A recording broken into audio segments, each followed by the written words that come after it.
everybody, Mike Pfeiffer with Pfeiffer Hobby Supply. Today we're going to do update 21, and you will see that I have made some pretty decent progress. Well, I've made decent progress all along, and the object is not to finish it all, but I would like to get the lower level track done so that I can concentrate on getting the upper level on, and then do track at my leisure when there isn't a lot of foam cutting and things to do to get that track laid. So let's take a look. Okay gang, I have all of the, well, I have all of some track down here just to see if it fits where I need it to fit. And I have a locomotive attached here, and I have a really old, worn out DCS50, and I have that hooked only in one spot to one end of both rails here, and we are going to run this guy around. Now you have to keep in mind the feeder's all the way over here and the other end's all the way 2 laps down there on the other end, so by the time it gets up going up the hill over there, it's going to be going kind of slow, but that's because it's too far away from the DCC system. But here we go. We're going to have it going kind of fast just because we want it to make it up the other side once it gets further away. And I have already run it around.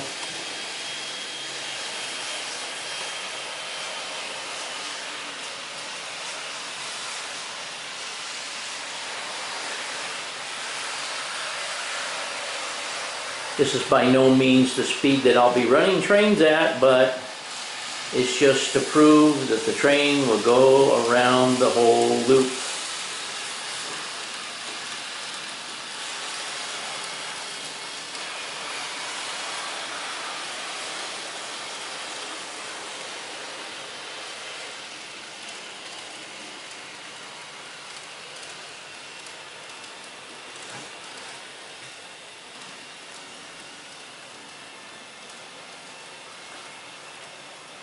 And none of this track has been cleaned.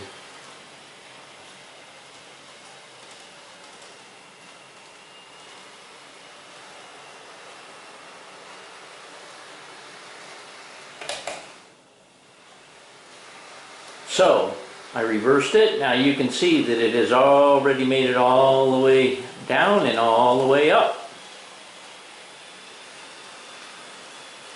And this is the second time that this has been run around this loop, just put together with non-soldered joiners. I did replace joiners on some of the older track that I put in. There's not a lot of older track in here, but I did have to piece some stuff together to get all of the track in. I didn't have enough double track because I hadn't originally planned on the lower level. So I was a little short on double track.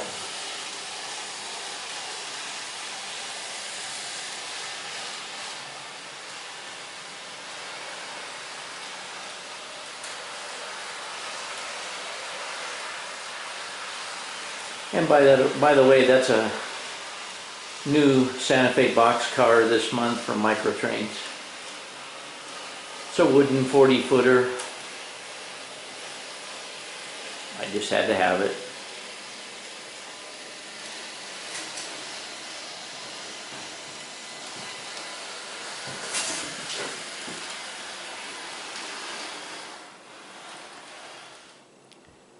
Hey gang, I'm just taking this one because I'm giving you a word of advice. If you cut pink foam with your table saw, do it outside. Oh Lord, everything in here was pink, including me. I was totally pink. In fact, I'm thinking about filing for the Camp Lejeune water poisoning thing because I got so much of that I sucked in. But anyways, maybe back here you can see a pile of all the same size stuff I've cut. And I've got enough to go down this. Now that I've got all that cut, what I'm going to work on is trying to get feeders in these pieces of track over here where I need them. I think I'm going to put 2 on each straight leg, one towards the end and one towards the top. And that should be more than enough for all of this. And I think I've decided I am not going to solder all those joints. So that being said, just a word of advice about cutting pink foam. Not only that, but once you cut a bunch of pieces, what happens is some of that foam gets deposited on the side of the blade and it starts picking up the foam and chucking it. So anyway, I have my little trusty push board that I made to push stuff through, so I didn't have to worry about cutting my fingers off. But that being said, it makes a mell of a hess. So just a piece of advice. Okay guys, I just wanted to give you another little tip. When you're hooking up all of your feeders, if you're doing it as I am while you're doing the track, write down what you're doing somewhere, because you'll forget, and you need it somewhere probably on the layout so you'll remember. But I'm putting the white wires on the outside rail and I'm putting the blue wires on the inside rail, and hopefully when I get done they'll all be correct. I have never known that to happen, but I'm just giving you a tip.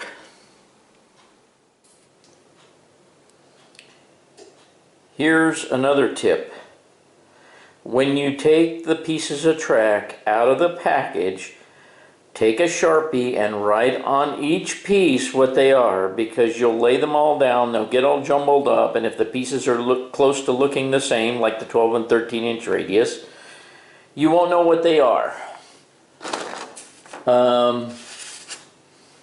I also take and write the S number on all my short pieces, because you can refer back to that and find out what's in the 091 and 092 small track section pieces sets. So anyway, just another tip.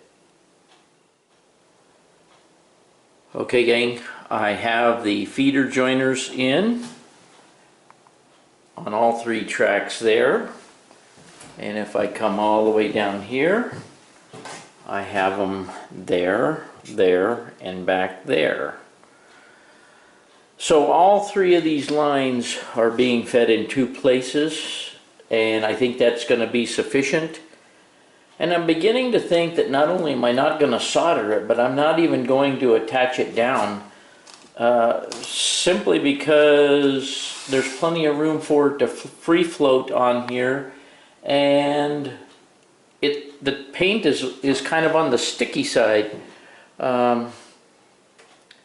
So we'll see how that goes, but now that I have the feeders in, I can start putting my extra blocks in that I cut.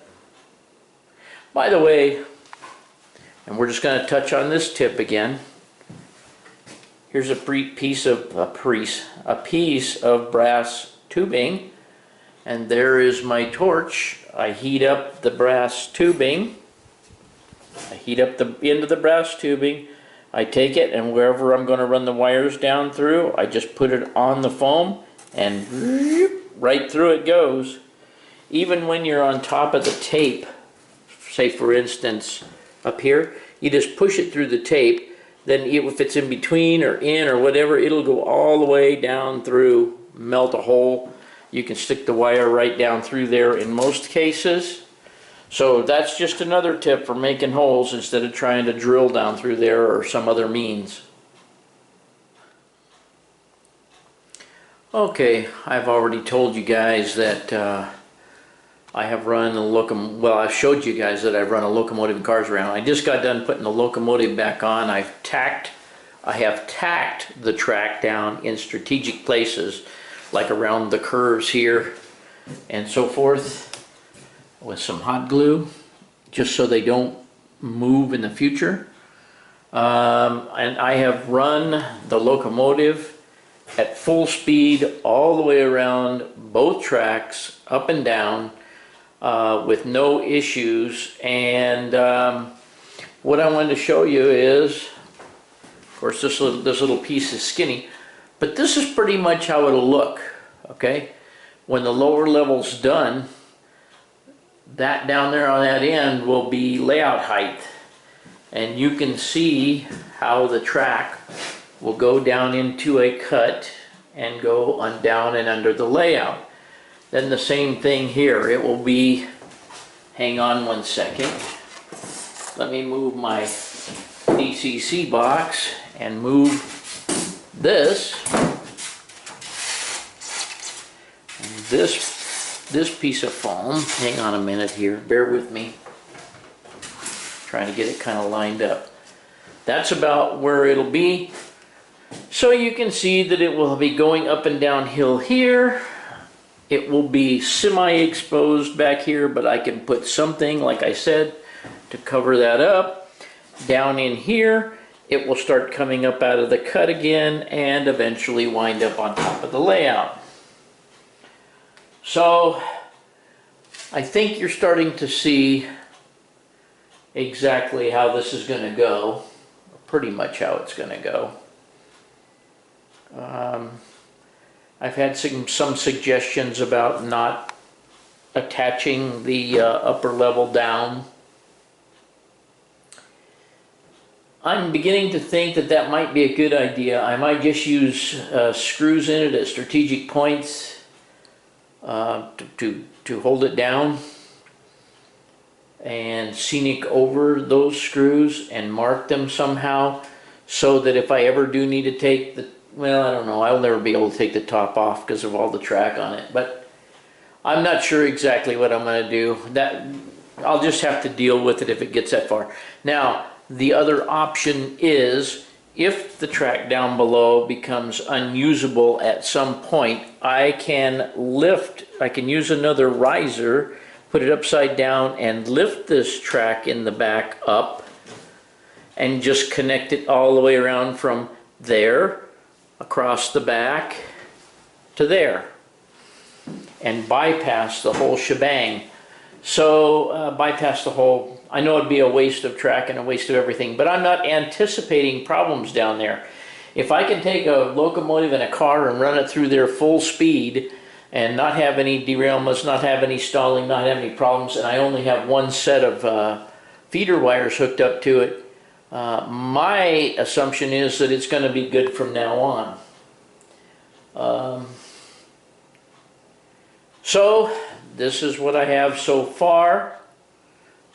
Obviously all the risers are glued in, and you can look under there and see the track coming through.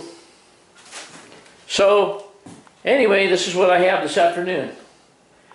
Now my objective is to take and move, let me back up here, and move some of this foam over here and stack it on top of this section for right now, so that I can do the lower level over here on the branch line.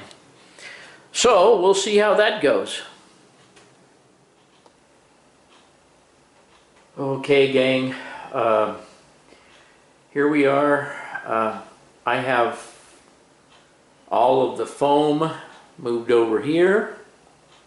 As you can see, it's kind of obnoxiously in the way.